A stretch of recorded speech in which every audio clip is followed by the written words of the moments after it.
দিব বিচাৰিছোঁ আটাইতকৈ গুৰুত্বপূৰ্ণ খবৰ সামাজিক মাধ্যমত ইছলাম বিৰোধী মন্তব্য কৰাৰ পাছতে এবাৰ উত্তপ্ত হৈ পৰিছে আৰক্ষী থানা উত্তেজিত লোকে কিদৰে আৰক্ষী থানা ঘেৰাও কৰি তুলিছে এই মুহূৰ্তত জনোৱাৰ চেষ্টা কৰিম সামাজিক মাধ্যমত আল্লাহক লৈ ইছলামক লৈ অতি বেয়া ব্যৱহাৰ কৰিছিল অতি বেয়া মন্তব্য কৰিছিল আৰু তাৰ পাছতে এবাৰ উত্তেজিত হৈ পৰিছে ইছলাম ধৰ্মাৱলম্বী লোকসকল এই মুহূৰ্তত গুৰুত্বপূৰ্ণ খবৰটো জনোৱাৰ চেষ্টা কৰিম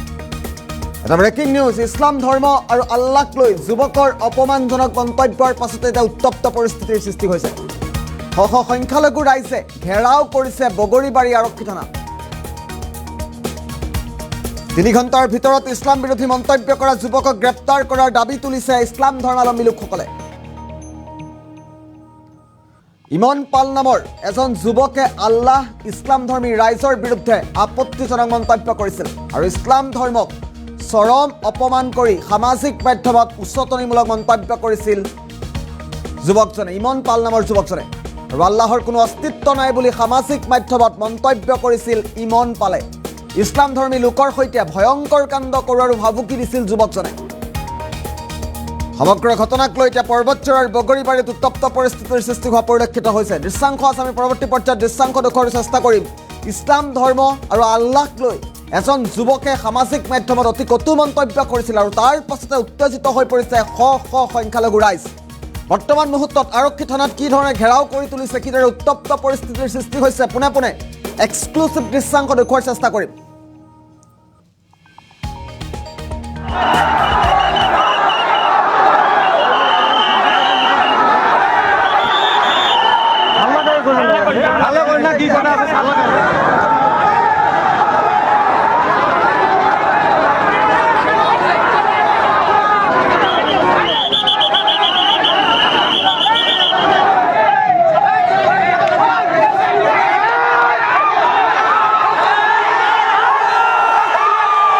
বগৰীবাৰী আৰক্ষী থানাৰ সমীপত কিদৰে উত্তপ্ত পৰিস্থিতিৰ সৃষ্টি কৰিছে সংখ্যালঘু ৰাইজে আমি দৃশ্যাংশ মুহূৰ্তত দেখুৱাইছোঁ কেনেধৰণৰ পৰিৱেশ পৰিস্থিতিৰ উদ্ভৱ হৈছে পোনে পোনে দৃশ্যাংশ দেখুৱাৰ চেষ্টা কৰিছোঁ বগৰীবাৰী আৰক্ষী থানা ঘেৰাও কৰি তুলিছে পৰ্বতচৰাত এই সমগ্ৰ ঘটনা সংঘটিত হৈছে পৰ্বতচৰাৰ বগৰীবাৰী আৰক্ষী থানা উত্তপ্ত পৰিস্থিতিৰ সৃষ্টি হোৱা পৰিলক্ষিত হৈছে কটু মন্তব্য কৰা বিস্ফোৰক মন্তব্য কৰা যুৱকজনক গ্ৰেপ্তাৰৰ দাবীত এইদৰে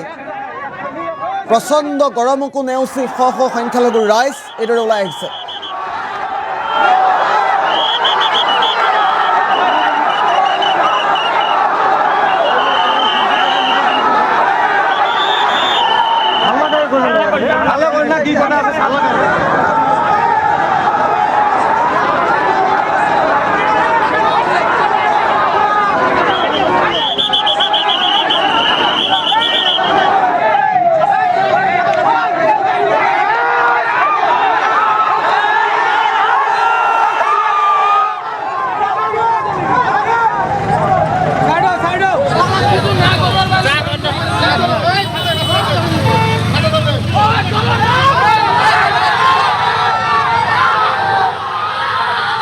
মুহূৰ্তত আমি দৃশ্যাংশ দেখুৱাইছোঁ পোনে পোনে কেনেধৰণৰ পৰিৱেশৰ সৃষ্টি হৈছে বগৰীবাৰী আৰক্ষী থানাৰ চৌপাশত কিদৰে উত্তেজিত জনতাই থানা ঘেৰাও কৰি তুলিছে দৃশ্যাংশকেইটাই মুহূৰ্তত আমি দেখুৱাইছোঁ ইমন পাল নামৰ এজন যুৱকে আল্লাহক লৈ ইছলাম ধৰ্মাৱলম্বী লোকক লৈ কটু মন্তব্য কৰিছিল আৰু ইছলাম ধৰ্মক লৈ চৰম অপমান কৰি সামাজিক মাধ্যমত উচ্চতনিমূলক মন্তব্য কৰিছিল ইমন পাল নামৰ যুৱকজনে আৰু আল্লাহৰ কোনো অস্তিত্ব নাই বুলি কৈছিল ইমন পাল নামৰ যুৱকজনে পুনৰবাৰ উল্লেখ কৰিব বিচাৰিছোঁ ইছলাম ধৰ্মাৱলম্বী লোকক ভয়ংকৰ কাণ্ড সংঘটিত কৰাৰ ভাবুকি দিছিল আৰু কটু মন্তব্য কৰিছিল আৰু তাৰ পাছতে কেনেধৰণৰ পৰিৱেশৰ সৃষ্টি হৈছে পুনৰবাৰ দৃশ্যাংশ দেখুৱাইছোঁ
সমগ্ৰ ঘটনাক লৈ শেহতীয়া কিছু মন্তব্য আহি পৰিছে। আমি পোনে পোনে মন্তব্য শুনাৰ চেষ্টা কৰিম। বৰ্তমান মুহূৰ্তত কি পৰিৱেশৰ সৃষ্টি হৈছে, এই ঘটনাৰ পাছতে ইছলাম ধৰ্মাৱলম্বী লোকসকলে কেনেদৰে প্ৰতিক্ৰিয়া ব্যক্ত কৰিছে, আমি পোনে পোনে মন্তব্য শুনাৰ চেষ্টা কৰিম। থানায় ঘেরাও করার উদ্দেশ্য এটাই যে আজি বড় দুঃখজনক কথা যে আজি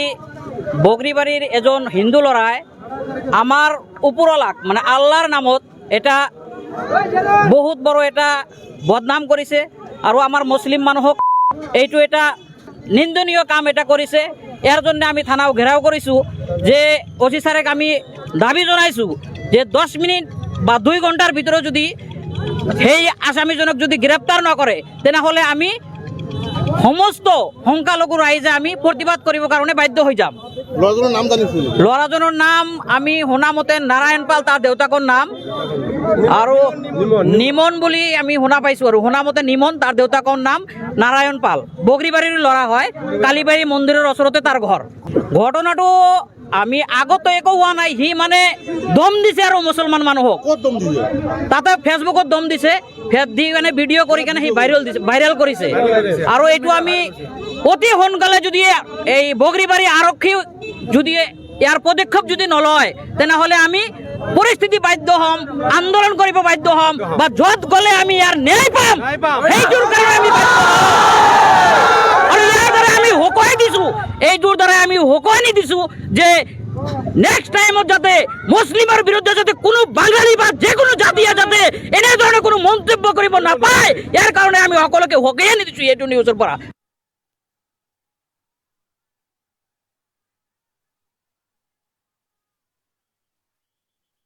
থানায় ঘেরাও করার উদ্দেশ্য এটাই যে আজি বড় দুঃখজনক কথা যে আজি বগরিবাড়ির এজন হিন্দু লড়াই আমার উপরলাক মানে আল্লাহর নামত এটা বহুত বড় এটা বদনাম করেছে আর আমার মুসলিম মানুহক এইটো এটা নিন্দনীয় কাম এটা করেছে। এর জন্য আমি থানাও ঘেরাও করেছো যে ওসি স্যারেক আমি দাবি জানাইছো যে 10 মিনিট বা 2 ঘন্টার ভিতরে যদি সেই আসামিজনক যদি গ্রেপ্তার নকরে তেনেহলে আমি সমস্ত সংখ্যালঘু রাইজে আমি প্রতিবাদ করিব কারণে বাধ্য হয়ে যাম।